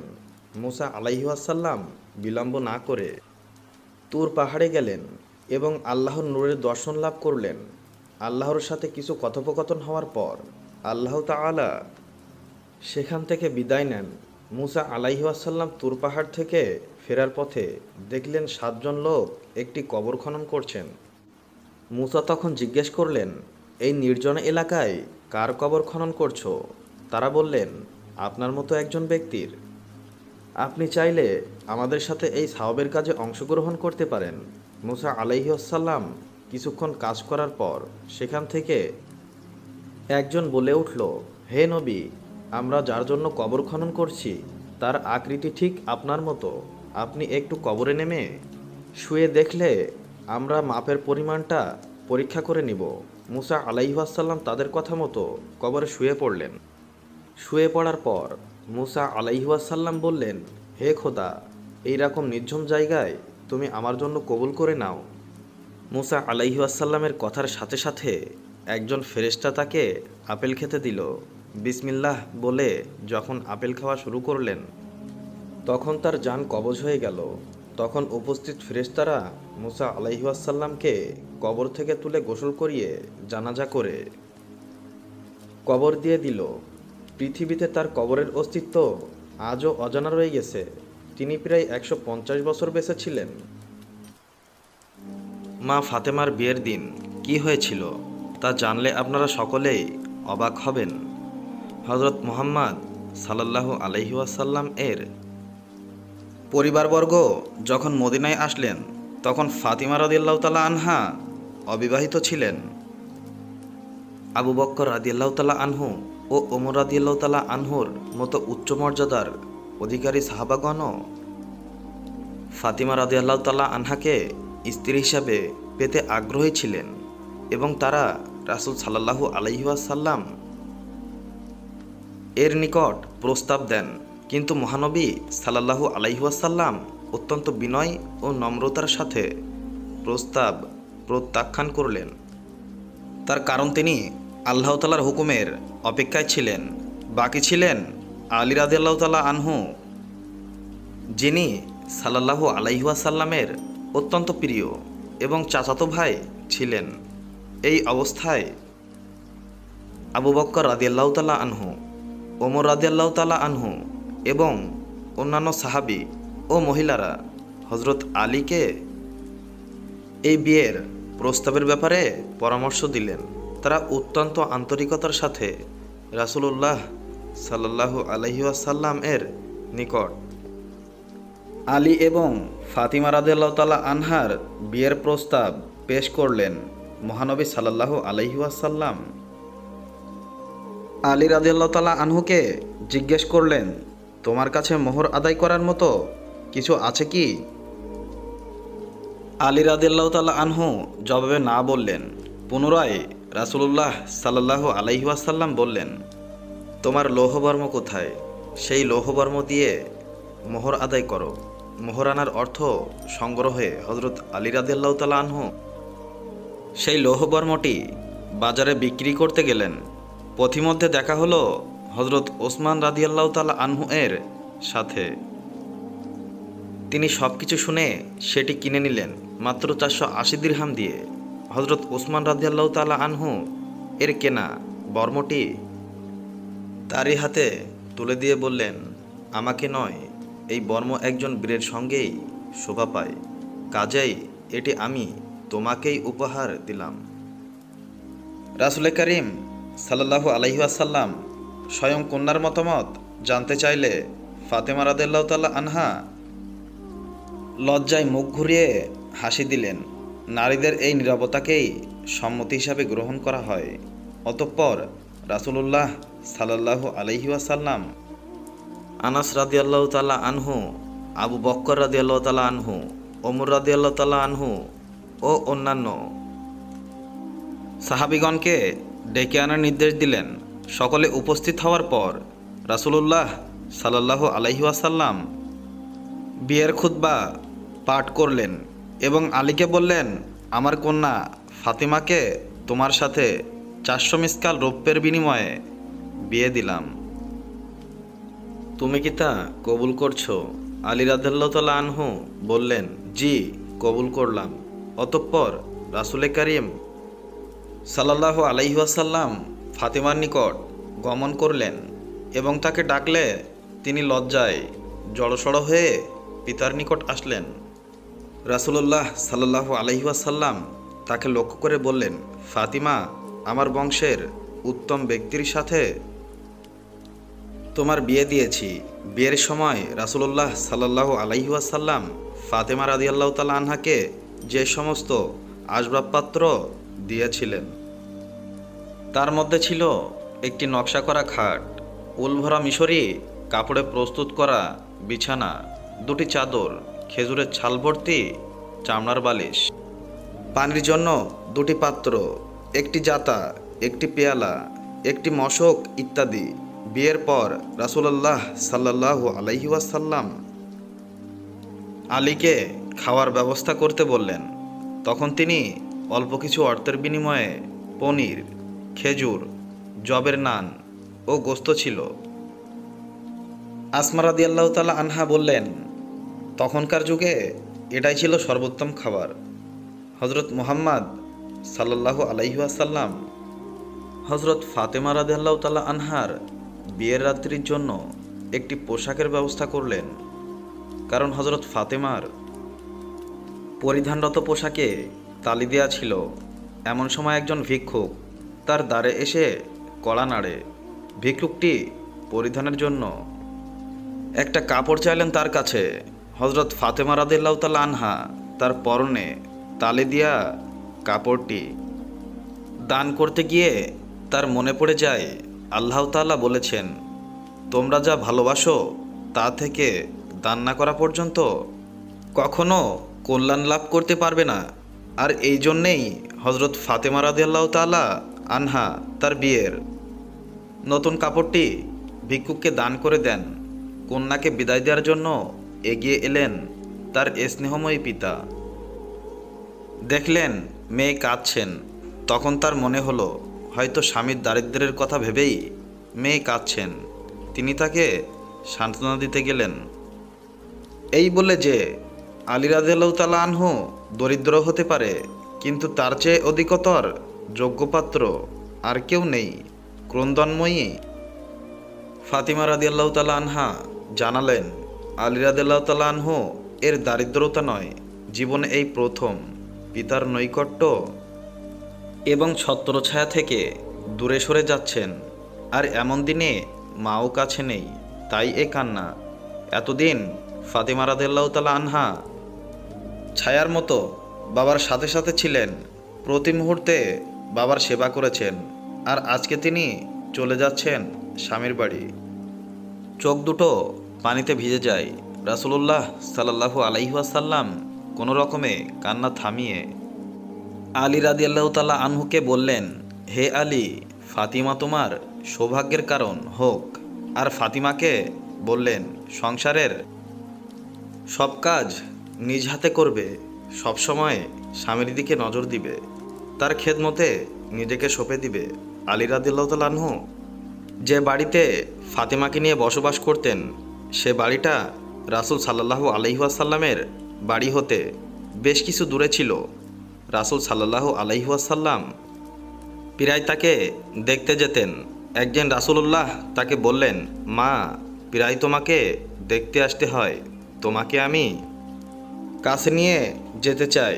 ফাতিমা রাদিয়াল্লাহু তাআলা আনহা বললেন, আব্বাজান, হারিসা বিন নোমানের অনেক বাড়ি আছে, তাকে বলুন একটি বাড়ি খালি করে দিতে। রাসূলুল্লাহ সাল্লাল্লাহু আলাইহি ওয়াসাল্লাম বললেন, হারিসার নিকট বাড়ি চাইতে আমার লজ্জা হয়। সে প্রথমেই আল্লাহ ও তার রাসূল এর সন্তুষ্টির জন্য কয়েকটি বাড়ি দান করেছিলেন। এই কথা শুনে ফাতিমা রাদিয়াল্লাহু তাআলা আনহা চুপ হয়ে গেলেন।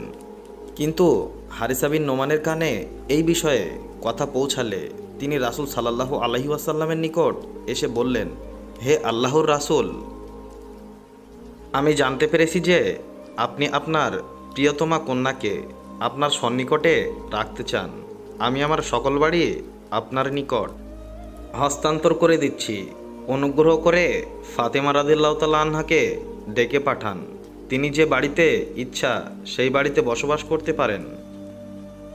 আমার জীবন ও সম্পদ আপনার জন্য কুরবান হোক। আল্লাহর কসম, যে জিনিস আমার নিকট থেকে নিবেন তা আমার কাছে থাকার চেয়ে আপনার নিকটে থাকাই আমি বেশি পছন্দ করি। রাসূলুল্লাহ সাল্লাল্লাহু আলাইহি ওয়াসাল্লাম বলেন, আল্লাহ তাআলা তোমার সম্পদে প্রাচুর্য দান করুন। অতঃপর আলী রাদিয়াল্লাহু তাআলা আনহু ও ফাতেমা রাদিয়াল্লাহু তাআলা আনহাকে হারিসা বিন নোমানের একটি বাড়িতে নিয়ে এলেন। একদিন রাসূলুল্লাহ সাল্লাল্লাহু আলাইহি ওয়াসাল্লাম ফাতিমা রাদিয়াল্লাহু তাআলা আনহা এর গৃহে গিয়ে দেখলেন তিনি উটের চামড়ার পোশাক পরে আছেন, তাতে আবার 13টি পট্টি লাগানো। তিনি আটা পেষছেন ও মুখে আল্লাহর কালাম উচ্চারণ করছেন। রাসূলুল্লাহ সাল্লাল্লাহু আলাইহি ওয়াসাল্লাম এই দৃশ্য দেখে বললেন, ফাতিমা, সবরের মাধ্যমে দুনিয়ার কষ্ট শেষ করো এবং আখিরাতের স্থায়ী শান্তির অপেক্ষা করো। আল্লাহ তোমাকে নেক পুরস্কার দিবেন। একদিন আলী রাদিয়াল্লাহু তাআলা আনহু ঘরে ফিরে কিছু খাবার চাইলেন। ফাতেমা রাদিয়াল্লাহু তাআলা আনহা বললেন, অভুক্ত অবস্থায় আজ 3য় দিন চলছে, জবের একটি দানাও ঘরে নেই। আলী রাদিয়াল্লাহু তাআলা আনহু বললেন, হে ফাতেমা, তুমি কেন আমাকে বলনি? তিনি জবাবে বললেন, হে আমার স্বামী, আব্বাজান নসিহত করে বলেছেন যে আমি যেন কোনো কিছু চেয়ে আপনাকে লজ্জিত না করি। ফাতিমা রাদিয়াল্লাহু তাআলা আনহা স্বামীর গৃহের কাজ সব সময় নিজের হাতে করতেন, তার কোনো দাসদাসী ছিল না। একদিন আলী রাদিয়াল্লাহু তাআলা আনহু তাকে বললেন, ফাতিমা, জাতা পিষ্টে পিষ্টে তোমার হাতে ফোসকা পড়ে গেছে, আর ঘর ঝাড়া মোছা করতে করতে তোমার কাপড় ময়লা হয়ে গেছে, মশক ভরে পানি আনতে আনতে কোমর ও সিনায় ব্যথা হয়ে গেছে, এবং উনুন জ্বালাতে জ্বালাতে তোমার চেহারা মলিন হয়ে গেছে। তোমার আব্বার নিকট আজগনিমতের অনেক দাসী এসেছে, তার নিকট গিয়ে একটি দাসী চেয়ে নিয়ে আসো। ফাতিমা রাসূলুল্লাহ সাল্লাল্লাহু আলাইহি ওয়াসাল্লামের নিকট উপস্থিত হলেন, কিন্তু লজ্জায় কিছু বলতে পারলেন না।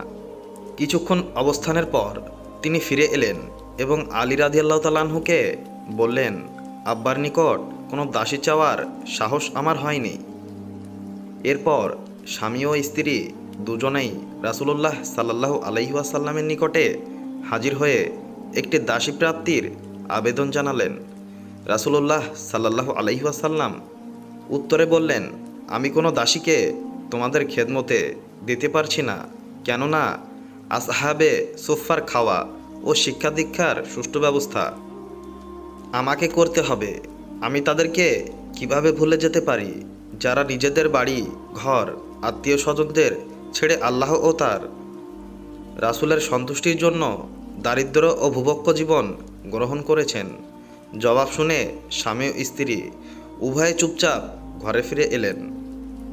রাতে রাসূলুল্লাহ সাল্লাল্লাহু আলাইহি ওয়াসাল্লাম তাদের নিকট আগমন করলেন এবং নরম সুরে বললেন, তোমরা আমার কাছে যা চেয়েছিলে তার চেয়ে উত্তম কিছু কি আমি তোমাদেরকে বলে দিব?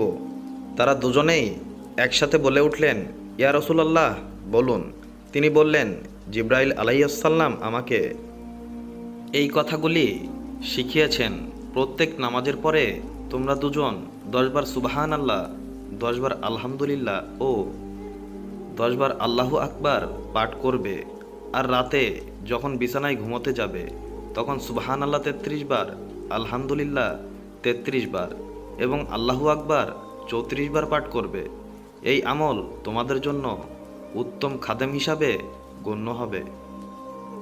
আল্লাহ রাব্বুল আলামিন আমাদের সঠিকভাবে বুঝে আমল করার তৌফিক দান করুন, আমিন। বাগদাদ শহরের এক মসজিদের ইমামের স্ত্রী ছিল অত্যন্ত সুন্দরী, রূপসী এবং সুনয়না। স্থানীয় এক মস্তান যুবক হঠাৎ একদিন ইমাম সাহেবের স্ত্রীকে দেখে তার প্রতি ভীষণ আসক্ত হয়ে পড়ে এবং এরপর রীতিমতো তাকে বিরক্ত করতে থাকে। একদিন ইমাম সাহেবের বাড়িতে প্রবেশ করে যুবক বলল, হে সুন্দরী মহিলা, আমি ইতোমধ্যে তোমার প্রতি খুব দুর্বল হয়ে পড়েছি, তাই আমার কামনা চরিতার্থ করার জন্য প্রস্তাব দিচ্ছি। তুমি কি আমার প্রস্তাবে রাজি? মস্তান যুবকের প্রস্তাব শুনে মহিলা ভয়ে আড়ষ্ট হয়ে গেলেন। রাতে ইমাম সাহেব ঘরে ফিরলে তিনি তার কাছে যুবকের কথা বর্ণনা করলেন। ইমাম সাহেব বললেন, তুমি রাজি হয়ে যাও, তবে একটা শর্তে। শর্তটা হলো, যদি যুবক একটানা 40 দিন প্রথম তাকবীরের সহিত জামায়াতের সাথে মসজিদে সালাত আদায় করতে পারে তবেই তুমি রাজি হবে। পরের দিন যুবক এসে মহিলাকে জিজ্ঞাসা করলো, আমার প্রস্তাবের ব্যাপারে তোমার মত কি? মহিলা বললেন, একটি শর্ত আছে, যদি তুমি শর্ত পূরণ করতে পারো তবে আমি রাজি। তখন যুবক বলল, কি শর্ত? মহিলা বলল, শর্তটি হচ্ছে বিরতি না দিয়ে একটানা 40 দিন প্রথম তাকবীরের সহিত জামায়াতে সালাত আদায় করতে হবে। যুবক বলল, এটা তো সহজ শর্ত, এর চেয়ে কঠিন শর্ত দিলেও আমি রাজি হতাম। যুবক পরদিন উজু করে সুন্দর পোশাক পরে সালাত আদায় করতে আসলো। ইমাম সাহেব সালাতের পর মুনাজাত করে বললেন, হে আল্লাহ, এক পথহারা যুবককে তোমার দরবারে এনেছি, এখন পথ প্রদর্শনের মালিক তুমি। যুবক শর্ত মোতাবেক জামায়াতের সাথে সালাত আদায় করে যাচ্ছে। ফজরের পর জোহরের জন্য অপেক্ষা করে, জোহরের পর আসর, এরপর মাগরিব, এরপর এশা, কোনো বিরতি নেই। অতঃপর এভাবে যেদিন একটানা 40 দিন পার হলো, সেদিন যুবক ইমাম সাহেবকে জড়িয়ে কেঁদে উঠল এবং বলল, আমাকে ক্ষমা করে দিন, আমি অন্ধকারে ছিলাম, আল্লাহ পাক আমাকে আলোর পথ দান করেছেন, আল্লাহ আমাকে হেদায়েত দান করেছেন, আমার ভুল হয়ে গেছে, আমাকে ক্ষমা করে দিন।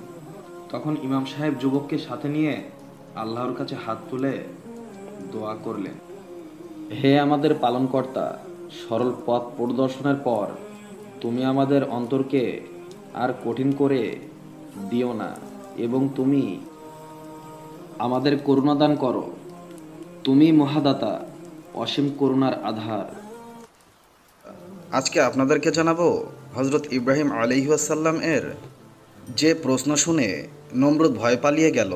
পবিত্র কোরআনে মুসলিম জাতির পিতা হজরত ইব্রাহিম আলাইহিসসালাম ও এক অত্যাচারী বাদশাহ নমরুদের ঘটনা বর্ণনা করা হয়েছে, যেখানে ইব্রাহিম আলাইহিসসালামের প্রশ্ন শুনে হতভম্ব হয়ে পড়ে কাফির বাদশাহ নমরুদ। মুফাসসির ও বিশিষ্ট আলেমদের মতে ওই শাসক ছিল ব্যাবিলনের বাদশাহ নমরুদ। সে ছিল সারা পৃথিবী শাসন করা বাদশাহদের একজন। ঐতিহাসিকদের মতে পৃথিবীতে এমন বাদশাহর সংখ্যা মোট 4 জন, 2 জন কাফির, বাকি 2 জন মুমিন। মুমিনরা হলেন হজরত জুলকারনাইন ও হজরত সুলাইমান আলাইহিসসালাম, আর কাফির 2 জনের নাম নমরুদ ও বুকতু নাসার। নমরুদ 400 বছর পর্যন্ত তার রাজত্ব চালিয়েছিল। হজরত ইব্রাহিম আলাইহিসসালাম যখন নমরুদকে লা শারিক আল্লাহর ইবাদতের দাওয়াত দিলেন, তখন নমরুদ অহংকার ও মূর্খতায় আল্লাহ তাআলাকে অস্বীকার করতে লাগলো এবং নিজেকে খোদা বলে দাবি করে। তখন হজরত ইব্রাহিম আলাইহিসসালাম খোদার আদর্শ ও বৈশিষ্ট্য বর্ণনা করে বলেন, আমার পালনকর্তা তো তিনি, যিনি জীবনদান করেন ও মৃত্যু ঘটান। নমরুদ তখন বলল, আমিও জীবনদান করি, মৃত্যু ঘটাই। নমরুদ তার কথার প্রমাণস্বরূপ জেলখানা থেকে মৃত্যুদণ্ডপ্রাপ্ত 2 ব্যক্তিকে ডেকে এনে একজনকে হত্যা ও অন্যজনকে ক্ষমা ঘোষণা করে। এর মাধ্যমে সে বোঝাতে চাইছে যে জীবন মৃত্যু তার হাতে। অথচ নমরুদের এই পন্থাটি ইব্রাহিম আলাইহিসসালামের কথার সঠিক উত্তর ছিল না, বরং এর মাধ্যমে তার মূর্খতাই প্রকাশ পেয়েছে।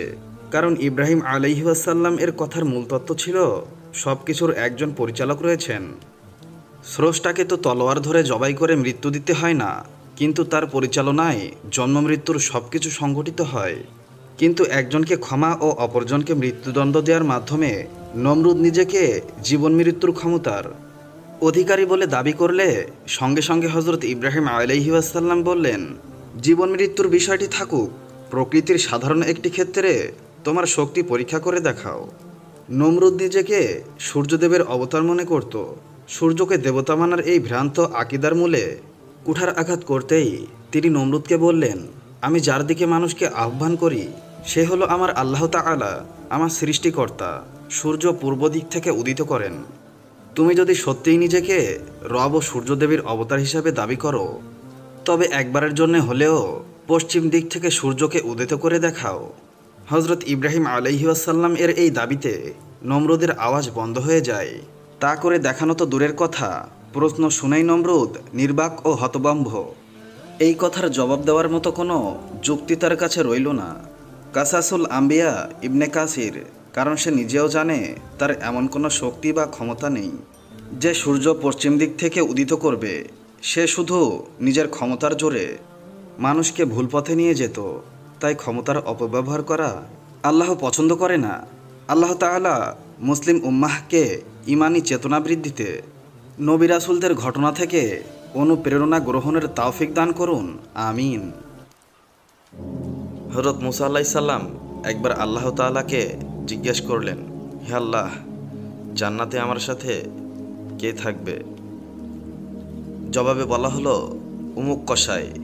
জবাবে কসাইয়ের নাম শুনে মুসা আলাইহিস সালাম খুবই আশ্চর্য হলেন। অনেক খোঁজ করার পর মুসা আলাইহিস সালাম তাকে বের করলেন। দেখলেন কসাই গোস্ত বিক্রিতে ব্যস্ত। সবশেষে কসাই এক টুকরো গোস্ত একটি কাপড়ে মুড়িয়ে নিলেন। অতঃপর বাড়ির দিকে রওনা হলেন। মুসা আলাইহিস সালাম তার সম্পর্কে আরও জানার জন্যে অনুমতি নিয়ে পিছু পিছু তার বাড়ি গেলেন। কসাই বাড়ি পৌঁছে গোস্ত রান্না করলেন। অতঃপর রুটি বানিয়ে তা গোস্তের ঝোলে মেখে নরম করলেন। তারপর ঘরের ভিতরে কামরায় প্রবেশ করে শয়নরত এক বৃদ্ধাকে উঠিয়ে বসালেন। তারপর তার মুখে টুকরো টুকরো রুটি পুরে দিতে লাগলেন। খাওয়ার পর বৃদ্ধা কি যেন কানে কানে বললেন। অমনি কসাই মুচকি হাসলেন। দূর থেকে মুসা আলাইহিস সালাম সবই দেখছিলেন, কিন্তু কিছুই বললেন না।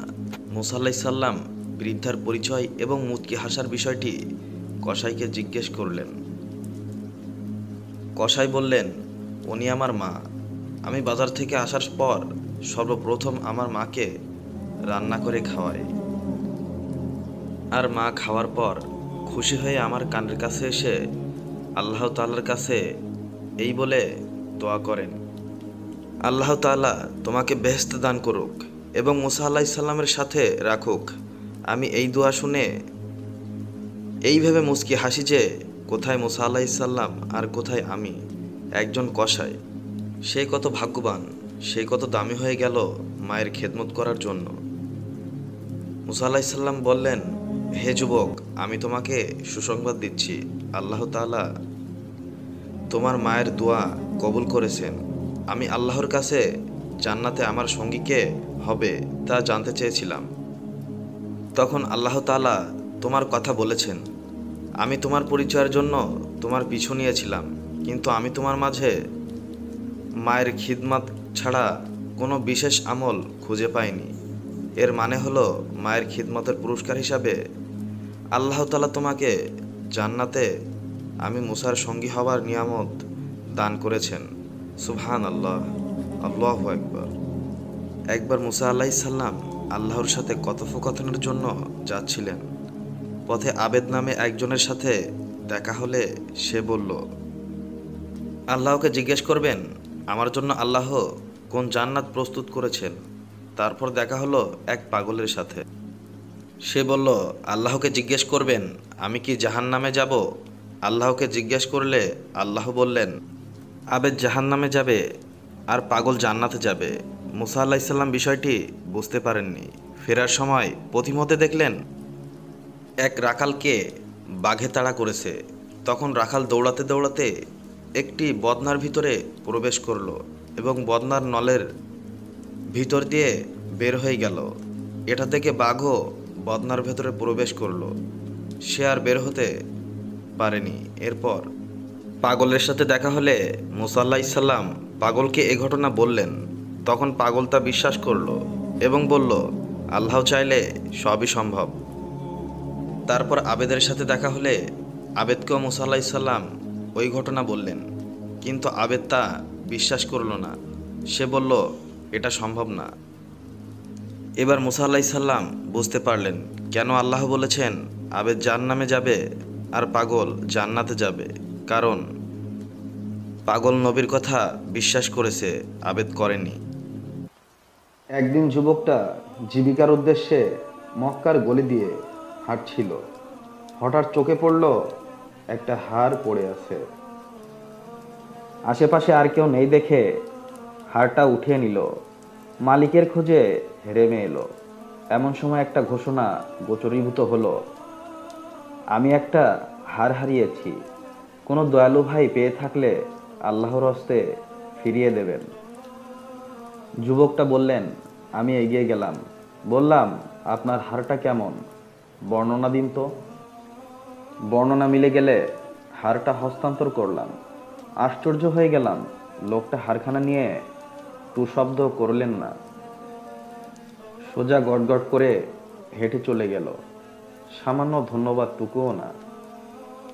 আমি আল্লাহর কাছে বললাম, ইয়া আল্লাহ, আমি যদি এই সামান্য কাজটুকু আপনার সন্তুষ্ট করার জন্যই করে থাকি, আপনি আমার জন্য এর চেয়েও ভালো প্রতিদান জমা করে রাখুন, আমিন। এরপর আমি রুজি রোজগারের উদ্দেশ্যে জাহাজে চড়ে বসলাম। তাকদীরের এমনই লিখন, জাহাজ পড়ল ঝড়ের কবলে। পুরো জাহাজ ভেঙে লণ্ডভণ্ড হয়ে গেল। হাতের কাছে যে যা পেল ওটা ধরেই ভেসে রইল। আমিও ভাসতে ভাসতে একটা দ্বীপে গিয়ে উঠলাম। ওখানে দেখলাম একটা মসজিদ। মন খুশি হয়ে উঠল। মসজিদে গিয়ে নামাজ আদায় করলাম। আমার তো যাবার আপাতত কোনো জায়গা নেই ভবঘুরে। মসজিদে একটা কোরআন শরীফ পেলাম। বসে বসে ওটাই তেলাওয়াত করতে শুরু করলাম। আমাকে কোরআনখানা পড়তে দেখে সবাই আমাকে চারপাশ থেকে ঘিরে ধরল। অবাক হয়ে প্রশ্ন করলো, আপনি কোরআন পড়তে পারেন? জি পারি। তারা বলল,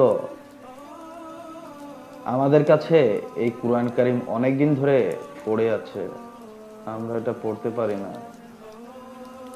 আমরা এটাকে পরম যত্নে রেখে দিয়েছি। এক নাবিকের কাছ থেকেই আমরা এটা কিনে নিয়েছিলাম। আমাদের এই দ্বীপে আগে একজন ছিলেন, তিনি এই কোরআন পড়তে পারতেন। ঠিকঠাক করা ছিল তিনি সবাইকে কোরআন শিক্ষা দিবেন। এরপর তিনি হজে গেলেন, আর ফিরে আসেননি। এখন আপনি আমাদেরকে, আমাদের সন্তানদেরকে কোরআন শিক্ষা দিন। আমি দ্বীপের বাচ্চাদেরকে কোরআন কারীম শিক্ষা দিতে লাগলাম। তাদেরকে অন্যান্য লেখাপড়াও শেখাতে থাকলাম। কিছুদিন পর এলাকার মুরব্বীরা বললেন, আমাদের এলাকায় একজন ইয়াতিম মেয়ে আছে, সর্বগুণে গুণান্বিতা।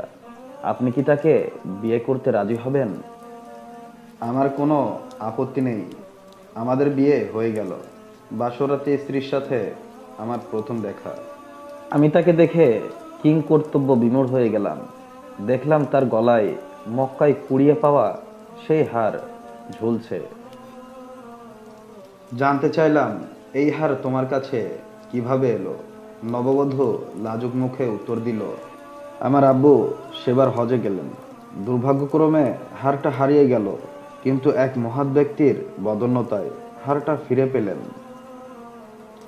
আব্বু সবসময় তার জন্য দোয়া করতেন আর বলতেন, ইয়া আল্লাহ, আমার মেয়ের জন্য মক্কার এই মহৎ ব্যক্তির মতো এমন একজন স্বামী মিলিয়ে দিন। আপনাদেরকে আজকে জানাবো এক তুচ্ছ ল্যাংড়া মশার সঙ্গে যুদ্ধ করে নমরুদের ভয়ঙ্কর মৃত্যু। একদা নমরুদ স্বপ্ন দেখলেন যে অগ্নিকুণ্ড থেকে খোলা তরবারি হাতে নিয়ে এক লোক বেরিয়ে তার দিকে দ্রুত দৌড়ে আসতে লাগলো। এই অবস্থা দেখে নমরুদও দৌড় দিলেন। ওই ব্যক্তি তখন একটা ডিম ছুঁড়ে মারলো তার দিকে। এবং ডিম মাটিতে পড়ে ভাঙা মাত্রই বিশাল এক নদীতে পরিণত হলো। সেখানে তার সকল সৈন্য সামন্ত ডুবে গেল। কেবল তিনি এবং তার 3 জন সঙ্গী জীবিত ছিলেন। আবারও দেখলেন ওই নদী পুনরায় ডিমে পরিণত হয়েছে এবং পরে তা থেকে এক পেঁচা উড়ে এসে ঠুকরে তার 2 চোখ তুলে ফেলল। গণকেরা এই স্বপ্নের ব্যাখ্যা করে ভবিষ্যৎবাণী করলেন যে হজরত ইব্রাহিম আলাইহিসসালামের হাতে নমরুদের পরাজয় ঘটবে। এই কথা শুনে হজরত ইব্রাহিম আলাইহিসসালামকে হত্যার জন্য লোক পাঠালেন, কিন্তু তারা হজরত ইব্রাহিম আলাইহিসসালামকে পেলেন না। এতে নমরুদ রেগে গিয়ে খোদার বিরুদ্ধে যুদ্ধ ঘোষণা করে এবং স্বর্গে যাওয়ার জন্য একটি বিশাল টাওয়ার বানাতে বলেন তার লোকদেরকে। তারা সেটা নির্মাণও করে, কিন্তু সেটা কোনো কাজেই আসলো না। হঠাৎ একদিন সেই টাওয়ার অনেক শব্দ করে ভেঙে পড়ল। তবুও নমরুদের স্বর্গে যাওয়ার আকাঙ্ক্ষা থেমে যায়নি। সেই সময় শয়তান নমরুদকে আকাশে পৌঁছার একটি পথ দেখিয়ে বলে, 4টে শকুন পালন করো এবং কাঠের একটি বাক্স তৈরি করো। অতঃপর শকুন 4টিকে কয়েকদিন অভুক্ত রেখে 4টি শকুনের মাথার উপরে গোশতের টুকরো ঝুলিয়ে দেবে। শকুনগুলো ক্ষুধার্ত থাকার কারণে গোশতের টুকরোগুলো খাওয়ার জন্য উপরের দিকে উড়তে থাকবে। এরপর ঊর্ধ্ব আকাশে যখন পৌঁছালো তখন সেখান থেকে আকাশ বা পৃথিবীর কিছুই আর দেখা যায় না। তখন তারা একের পর এক তীর উপরের দিকে নিক্ষেপ করলো। সেই সময় মহান আল্লাহ তাআলা হজরত জিব্রাইল আলাইহিসসালামকে বললেন, আমার এই বান্দারা যেন নিরাশ না হয়।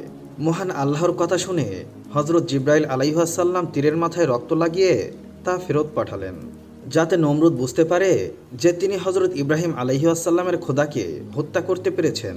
তীর নিক্ষেপ শেষ হলে সেগুলো আবার পৃথিবীর বুকে ফিরে আসে। পৃথিবীতে অবতরণ করার পর নমরুদের রক্ষীরা নিক্ষিপ্ত সব তীরগুলো কুড়িয়ে নিয়ে আসলো। যেগুলো পাওয়া গেল তার সবগুলোই ছিল রক্তে রঞ্জিত। নমরুদ রক্তমাখা তীরগুলো দেখে আনন্দে আত্মহারা হয়ে গেল এবং বলে উঠল, নিশ্চয়ই আমরা হজরত ইব্রাহিম আলাইহিসসালামের খোদা এবং স্বর্গের সব বাসিন্দাদেরকে হত্যা করতে সামর্থ্য হয়েছি। এবং তার সাক্ষ্য বহন করে তীরে লেগে থাকা রক্তই। আল্লাহ তাআলা হজরত ইব্রাহিম আলাইহিসসালামকে জানিয়েছিলেন, ইব্রাহিম, নমরুদকে সতর্ক করে দাও তার ওপর শাস্তি আসার আগেই। সুতরাং হজরত ইব্রাহিম আলাইহিসসালাম নমরুদের কাছে গেলেন তাকে সতর্ক করার জন্য, কিন্তু তাকে দেখে উৎফুল্ল হলেন নমরুদ এবং বললেন, নিশ্চয়ই আমরা তোমার খোদাকে হত্যা করেছি। এবং সঙ্গে সঙ্গে তীরগুলো দেখালেন। হজরত ইব্রাহিম আলাইহিসসালাম বলে উঠলেন, আমার স্রষ্টা চিরঞ্জীব, চিরস্থায়ী। তখন নমরুদ বললেন, তিনি যদি মারা না যান তবে তার সৈন্যদলকে একত্রিত করতে বলো, আমিও আমার সৈন্যদল নিয়ে ময়দানে সমবেত করছি। এই কথা শুনে হজরত ইব্রাহিম আলাইহিসসালাম তাকে বলেছিলেন, আল্লাহকে ভয় করো, তিনিই তো আপনাকে রাজ্য ও রাজত্ব দান করেছেন, আর তিনি পরজগতের প্রতিফলদাতা। নির্দিষ্ট দিনে নমরুদের সৈন্যবাহিনী ময়দানে সমবেত হলেন এবং হজরত ইব্রাহিম আলাইহিসসালামকে জিজ্ঞাসা করলেন, কোথায় তোমার রবের সেনা দল? হজরত ইব্রাহিম আলাইহিসসালাম দূরে আকাশের দিকে আঙ্গুল দিয়ে দেখালেন। দূরে কালো রঙের একটা মেঘ দেখা যাচ্ছিল। যখন সেটা কাছে চলে আসলো, লক্ষ লক্ষ মশার গুনগুন শব্দে ময়দান মুখরিত হলো। কিন্তু ফিরাউন অবজ্ঞার সুরে বললেন, এ তো মশা, তুচ্ছ প্রাণী, তাও আবার নিরস্ত্র। এই সময়ের মধ্যে প্রতিটি সৈন্যের মাথার উপর মশা অবস্থান নিল। অতঃপর তাদের বুঝে ওঠার পূর্বেই মশাগুলো তাদের নাক দিয়ে মস্তিষ্কে প্রবেশ করলো। অতঃপর দংশন করা শুরু করলো। সৈন্যদের মধ্যে বিশৃঙ্খলা সৃষ্টি হলো। হিতাহিত জ্ঞান হারিয়ে তীরন্দাজগণ ঊর্ধ্বে তীর নিক্ষেপ করলেন, আর পদাতিক সেনারা নিজেদের চারপাশে অন্ধের মতো তরবারি চালালো, যার ফলে একে অপরকে নিজেদের অজান্তেই আহত বা নিহত করে ফেলল।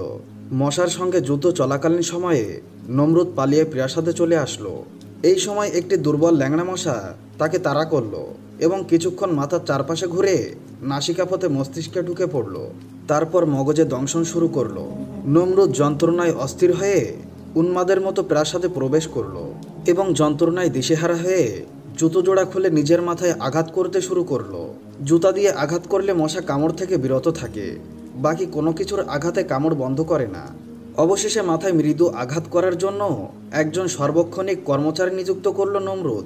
সুদীর্ঘ 40 বছর তাকে এই দুঃসহ যন্ত্রণা ভোগ করতে হয়েছিল। তাফসিরে ইবনে কাসির, পৃষ্ঠা 686। সেই সময় হজরত ইব্রাহিম আলাইহিসসালাম তার সাক্ষাতে বললেন, হে নমরুদ, নিজের মাথায় নিজের জুতা দ্বারা আঘাতের জন্য গোলাম নিযুক্ত করে রাখা জঘন্য। আরও বলল, এখনও সময় আছে আল্লাহকে সর্বশক্তিমান এবং অদ্বিতীয় বলে স্বীকার করে নিতে। কিন্তু নমরুদ বলল, হে ইব্রাহিম, আমি দুনিয়ায় অবিশ্বর, অন্য খোদাকে আমি স্বীকার করি না। হজরত ইব্রাহিম আলাইহিসসালাম বুঝতে পারলেন যাকে আল্লাহ তাআলা পথ প্রদর্শন করেননি সে কখনো সঠিক পথ খুঁজে পাবে না। তিনি হতাশ মনে ফিরে চলে এলেন। তো বন্ধুরা, এই ছিল আমাদের আজকের ভিডিও। আমাদের এই ভিডিও সম্পর্কে মন্তব্য জানাতে কমেন্ট করুন। ভিডিওটি ভালো লাগলে লাইক দিন, শেয়ার করুন। আমাদের চ্যানেলের অন্য ভিডিওগুলোও দেখুন। ভালো লাগলে এখনই আমাদের চ্যানেলটি সাবস্ক্রাইব করে পাশে থাকা বেল বাটনটিও প্রেস করুন। এতে করে আমাদের নতুন ভিডিওর নোটিফিকেশন আপনাদের কাছে পৌঁছে যাবে। এখনকার মতো বিদায় নিচ্ছি। দেখা হবে অন্য কোনো নতুন ভিডিওতে। ততক্ষণে সবাই ভালো থাকবেন। ধন্যবাদ সবাইকে।